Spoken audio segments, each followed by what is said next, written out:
Kalian pengen jadi fotografer wedding? Apa aja sih yang harus kalian persiapkan? Nah, kalian bisa simak video dari awal sampai akhir, tapi sebelumnya kita putar dulu intronya, cekidot.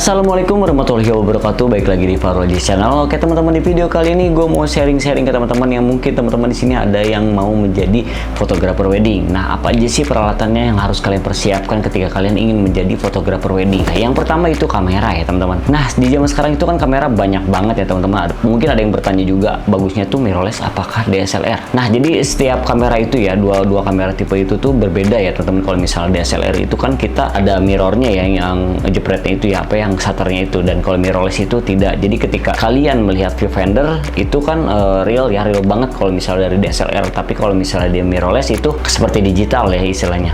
Nah, itu kamera yang bagus itu yang mana sih, yang mirrorless atau DSLR? Sebenarnya menurut gue itu sama ya teman-teman ya, hasilnya tuh tergantung kita juga menguasai tekniknya seperti apa. Nah, misalnya di sini gue ada mirrorless-nya dari Sony ZV-10 dan ada juga Canon nih DSLR ya, DSLR di Canon 750D ini. Nah, ini sama-sama bagus teman-teman ketika kita bisa menguasai teknik fotografinya dan teknik pencahayaannya seperti apa. Ya bedanya cuma ada viewfindernya. Kalau misalnya di DSLR di 750D ini atau enggak di Sony ZV ini kan nggak ada viewfinder sama sekali. Jadi kita mengandalkan dari LCD-nya si ZV-10 ini. Nah, ini kan kita bisa melihat tanpa dinyalakan si kameranya. Ini kita bisa langsung di keker aja melalui viewfinder. Nah, kamera kalau menurut gua sama aja. Yang penting kalian bisa menguasai teknik fotografinya seperti apa. Jadi kalau untuk kamera apa aja bisa, oke, jangan dipermasalahkan. Nah, lalu yang kedua yaitu lighting ya teman-teman. Nah, lighting ini tuh juga sangat berperan penting ya ketika kita menjadi fotografer ya. Bukan hanya fotografer wedding ya teman-teman, tapi semua bidang fotografi itu sangat-sangat penting ketika kita membahas tentang pencahayaan. Ini sangat penting di dalam fotografi atau enggak videografi. Nah, kalau misalnya di wedding itu tergantung ya teman-teman. Kalau misalnya di outdoor kita tidak perlu menggunakan lighting yang besar ya teman-teman. Kayak misalnya gue biasanya pakai flash yang relight ya, relight ada itu yang besar yang untuk di gedung itu. Kalau misalnya di outdoor nggak perlu ya teman-teman. Kalau di outdoor itu cuman pakai di Godox yang eksternal aja. Nah, yang seperti ini flash cukup banget ketika kita menggunakan di outdoor. Tidak perlu menggunakan flash-flash yang besar ya seperti relight atau nggak Godox yang kiri kanannya harus ada. Tapi kalau misalnya di dalam gedung itu sangat berguna banget ya teman-teman. Itu kalau misalnya kita menggunakan di pelaminannya. Nah, kalau misalnya di fleksibelnya itu sih kita bisa memaksimalkan juga menggunakan flash eksternalnya teman-teman. Jadi kita fleksibel sih sebenarnya. Kalau misalnya sudah di pelaminan, kalian bisa menggunakan dari flash yang ada di kiri kanan yang besar ya teman-teman. Tapi itu kalau menggunakan DSLR. Nah, kalau misalnya pakai mirrorless itu sebenarnya menurut gua udah cukup banget ya. Zaman sekarang itu kan sensor udah bagus-bagus. Jadi menurut gua kalau misalnya pakai mirrorless cukup pakai flash eksternal dari Godox yang dari atasnya aja ya, yang simple itu, yang kecil, yang kisaran harga 700 ribuan lah, kisaran 700 sampai 800 itu menurut gua kalau misalnya pakai mirrorless itu cukup banget. Tapi kalau misalnya kita pakai DSLR ya, di pelaminan itu harus menggunakan apalagi kalau misalnya kondisi gedungnya itu gelap ya, tidak terlalu terang. Nah, kalian bisa gunakan di flash yang kiri kanannya teman-teman, pakai stand terus pakai trigger. Nah, itu sangat membantu banget ketika kalian posisi di gedung ya gelap gitu ya, atau enggak suasana yang gedungnya tuh luas banget, itu menggunakan flash yang menurut gua cukup besar ya teman-teman, karena membutuhkan banget lighting yang sangat besar. Nah, yang ketiga yaitu lensa teman-teman. Nah, lensa ini juga sangat berperan penting ya teman-teman. Kalau misalnya kalian pengen sangat sangat fleksibel ya, kalian menggunakan lensa zoom ya teman-teman. Misalnya dari 18 sampai 55 itu sangat cukup ya kit ya. Mau di kamera apapun itu cukup banget lensa kitnya. Tapi kalau misalnya kalian pengen memaksimalkan lagi, kalau misalnya pengen jauh ya bisa dapet tanpa merubah si lensa, mengganti lensa. Contohnya misalnya kalian pengen lensa kitnya di wide-nya, terus kalau misalnya pengen di lensa fix-nya kalian ganti juga, itu sebenarnya sangat ribet teman-teman. Apalagi kita mengejar momen ya, itu sangat-sangat takut ketinggalan momen. Jadi kita membutuhkan lensa-lensa yang mungkin menurut gua cukup lensa yang 18-200, kalau enggak yang 18-135 gitu, atau enggak yang kitnya juga udah cukup banget ya teman-teman.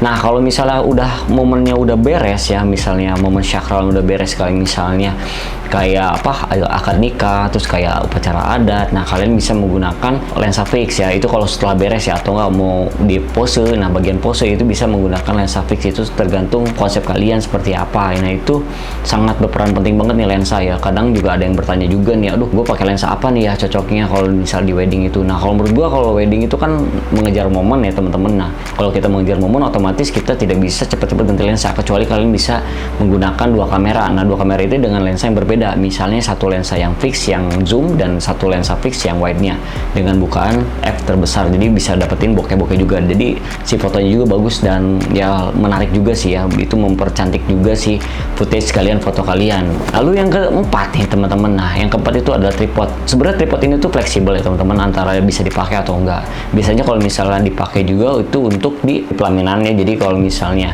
kita capek bisa disimpan dan kita tinggal pencet aja shutternya, tidak perlu ditenteng-tenteng. Jadi si posisi pelaminan itu sudah tetap, jadi kalau misalnya banyak ya tinggal digeser ke mundur aja, dan sangat mempermudah banget si tripod ini kalau misalnya kalian di pas bagian pemotretan di pelaminan. Nah itu sangat berperan penting si tripod ini. Nah terus yang terakhir itu settingan ya teman-teman. Kalau settingan kamera ya menurut gua itu fleksibel karena di lapangan, dan kalau bisa sih menurut gua jangan terlalu memaksakan untuk menggunakan manual ya teman-teman, karena itu mengejar momen, takutnya kita terlambat atau enggak tertinggal momen-momen yang sakral tapi hasilnya jadi gelap atau yang gimana. Kecuali kalian udah jago banget untuk memprediksi cahayanya seperti ini, shutter segini akan jadi terang, dan bahaya juga ketika kalian baru terjun ke dunia fotografi atau enggak wedding, terus kalian ya baru mulai lah gitu, kalian menggunakan manual, itu bakal ketinggalan banget teman-teman, karena cepat banget ya acaranya seperti itu tuh, acara apalagi acara adat kayak gitu kan, dari mulai mapang dari depan, dari pengantinnya datang sampai ke kursi akad nikahnya, itu sangat cepat teman-teman. Jadi kita membutuhkan waktu yang sangat cepat untuk mengambil momennya, jadi nggak akan sempat lah kita mengatur-ngatur, apalagi kita mengaturnya dengan apa, kalau misal baru-baru itu kan sangat banget lama ya teman-teman untuk bukan mendeteksi, lebih membaca keadaannya. Jadi kita harus benar-benar bisa menguasai lapangan juga.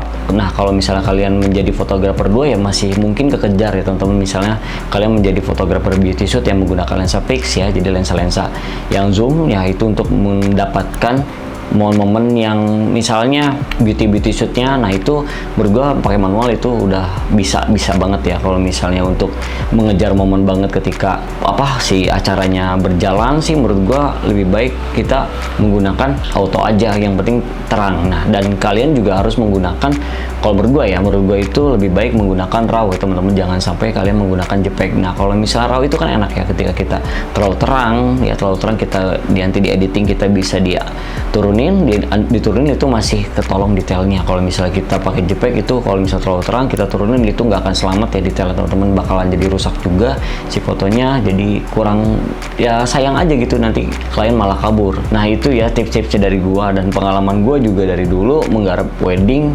Kita harus bisa meyakinkan si vendor dan ngasih hasil yang maksimal banget ya ketika kita memotret kepada klien, dan servis kita itu benar-benar harus perfect ya, harus perfect. Nggak hanya untuk si pengantin ya teman-teman, tapi kita juga harus bekerja sama dengan vendor-vendor yang bekerja di dalam situ. Kita harus juga menjaga attitude kita ya, tetap kita harus mengikuti aturan si, misalnya kalau misalnya ada WO ya kita mengikuti arahan WO.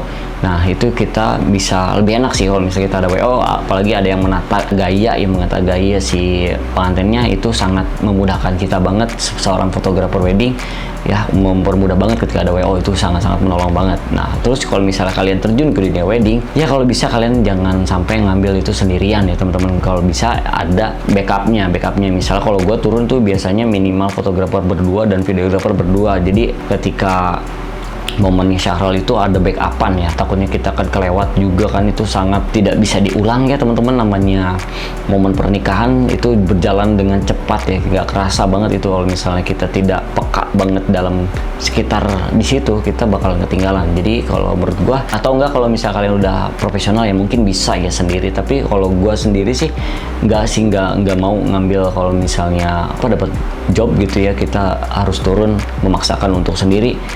sebenarnya janganlah, daripada kita malah jadi dicap jelek gitu ya nanti, wah ini gambarnya gini nggak profesional atau nggak banyak ketinggalannya, nggak banyak momen yang nggak tertangkap. Lebih baik kita menahan harga ya untuk membawa satu orang lagi untuk backup. Jadi kalau menurut gua jangan sampai gegabah lah ya. Kalian bisa, kalau misalnya pengen belajar juga, kalian bisa ikut dulu sama mungkin yang pernah terjun ke dunia wedding. Nah kalian bisa mengikuti terus, belajar dulu tuh dari mereka yang sudah mungkin banyak jam terbangnya. Nah kalau misalnya kalian baru terjun ke dunia fotografi atau nggak mau terjun ke dunia wedding, kalian lebih baik mencari jam terbang dulu ya. Jangan terlalu egois ya, egois untuk terjun ke dunia wedding itu langsung sendiri, itu jangan banget karena keteteran banget ya. Nah mungkin segitu aja tips kali ini, semoga bermanfaat untuk kalian semua. Sedikit aja tips dari gue, semoga bermanfaat buat teman-teman yang mungkin baru mau terjun ke dunia wedding dan bingung gitu ya apa aja perlengkapannya yang perlu kalian bawa. Mungkin itu tadi yang beberapa aja yang mungkin menurut gue penting banget sih, nggak terlalu banyak juga kan,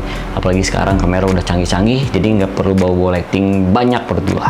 Oke, segitu aja dari gue, semoga bermanfaat. See you next video.